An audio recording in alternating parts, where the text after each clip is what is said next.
Mi cuerpo, mi sangre, mi piel, mi reino, donde yo mando, donde yo decido. Salgo de una expectativa preferida, camino sobre la tapia de vuestra frontera repugnante y con paso de gigante entro en vuestras clínicas, en vuestros dispensarios, en vuestras escuelas, en vuestros quirófanos.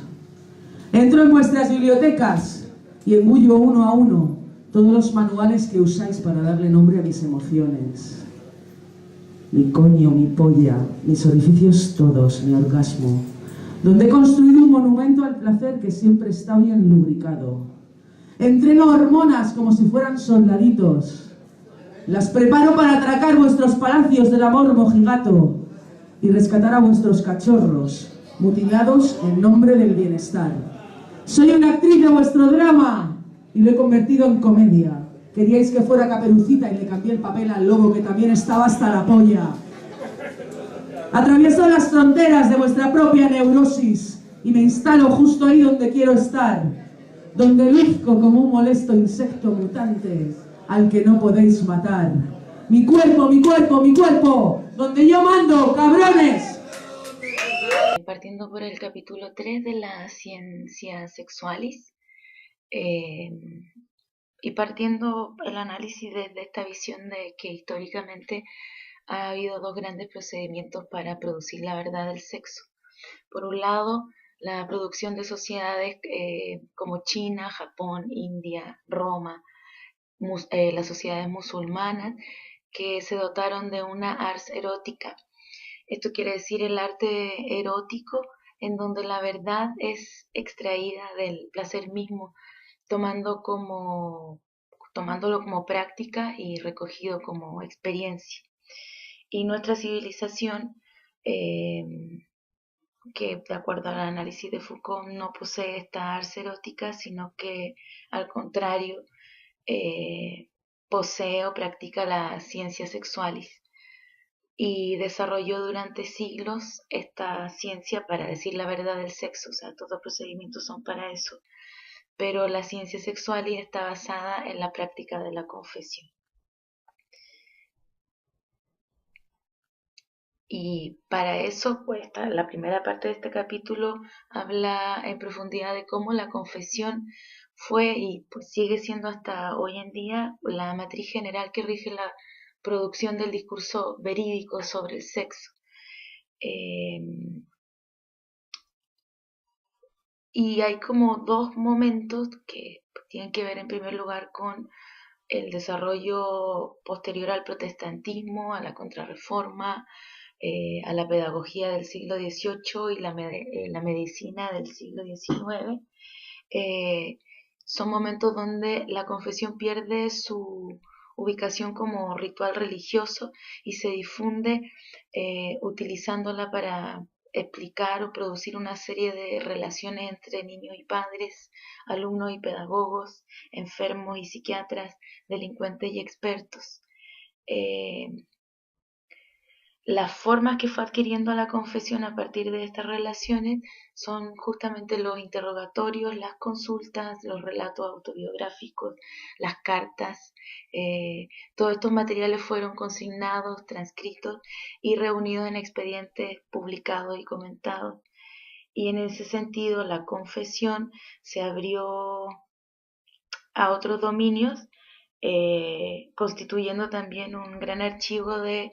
los placeres del sexo. Sin embargo, este archivo se disimuló en la medida que se fue constituyendo y no dejó huellas, pues es como gran parte de la lógica de la confesión cristiana, hasta que la medicina y la psiquiatría y también la pedagogía comenzaron a solidificarlo como parte de una práctica de conocimiento. Y así las sociedades occidentales comenzaron a llevar un registro pormenorizado, indefinido y constante de la práctica de los placeres, y por los cuales de esa voluntad de saber relativa al sexo se caracteriza la práctica en el occidente moderno de la ciencia sexual.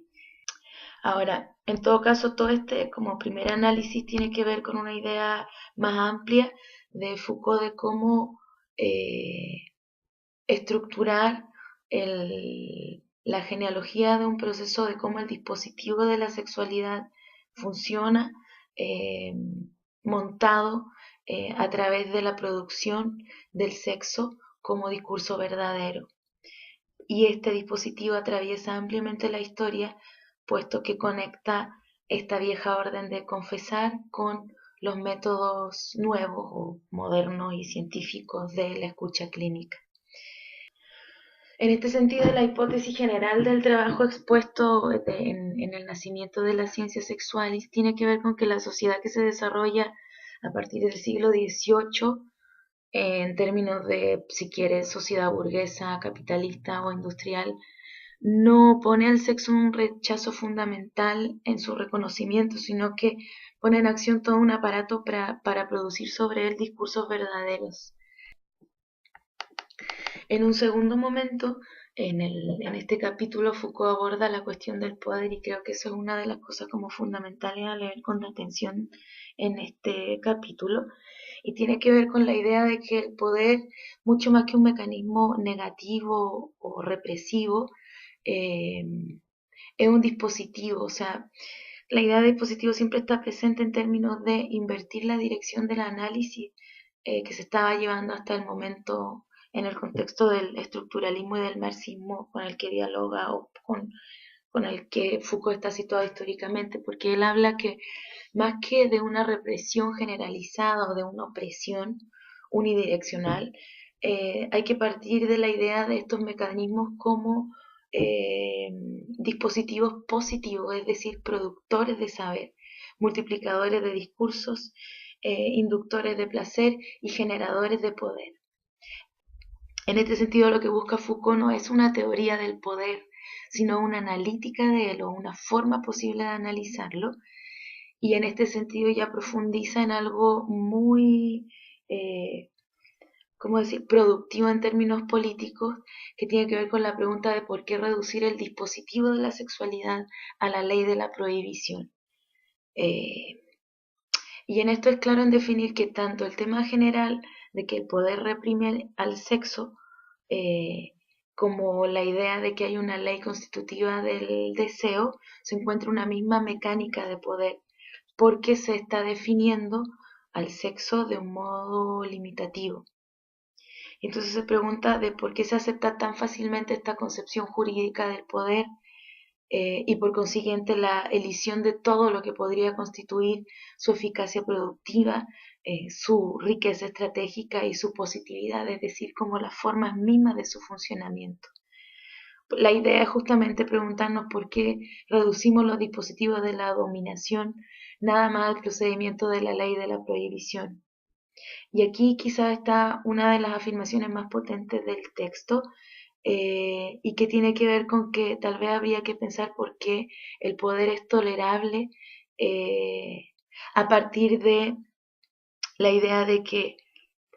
el poder funciona bajo la condición de que enmascara una parte de sí mismo, porque su éxito está en proporción directa con lo que logra esconder de sus mecanismos. Y justamente si nos estamos situando en esta concepción represiva y jurídica del poder, no estamos viendo cómo el poder funciona o tiene mecanismos concretos de funcionamiento. Donde hay poder también hay resistencia. Y en este sentido, o a lo mejor por lo mismo, la resistencia nunca está en una posición de exterioridad respecto del poder. El que la resistencia no esté nunca en una posición de exterioridad respecto del poder tiene que ver con la necesidad de abordar la dificultad del análisis de por qué estas resistencias están, aunque estén distribuidas de manera irregular, sí pueden provocar ficciones y rupturas en el dispositivo de la sexualidad. Y particularmente esto permite cuestionar, o por lo menos plantear otra vía de análisis a la lógica anterior del poder como derecho o como sola represión. Una vez teniendo claro esto, Foucault se concentra en analizar cómo se produjo la idea de dominio, y establece que a partir del siglo XVIII se desarrollaron 4 grandes conjuntos estratégicos que se despliegan a propósito del sexo como dispositivos específicos de saber y de poder. Uno tiene que ver con la socialización de las conductas procreadoras, a partir de la cual aparece la histerización del cuerpo de la mujer. En segundo lugar está la pedagogización del sexo del niño, a partir de una doble afirmación de que casi todos los niños se entregan o son susceptibles de entregarse a la actividad sexual, y que siendo esto indebido y a la vez como natural pero contra natura, trae consigo peligros físicos y morales que hay que corregir. Y en ese contexto se establece la guerra contra el onanismo. En tercer lugar están los procesos de cicatrización del placer perverso, en donde el instinto sexual fue aislado como instinto biológico y psíquico autónomo, y se hace un análisis clínico de todas las formas de anomalía que pueden afectar a este instinto. Y entonces se le presta una especial atención a la normalización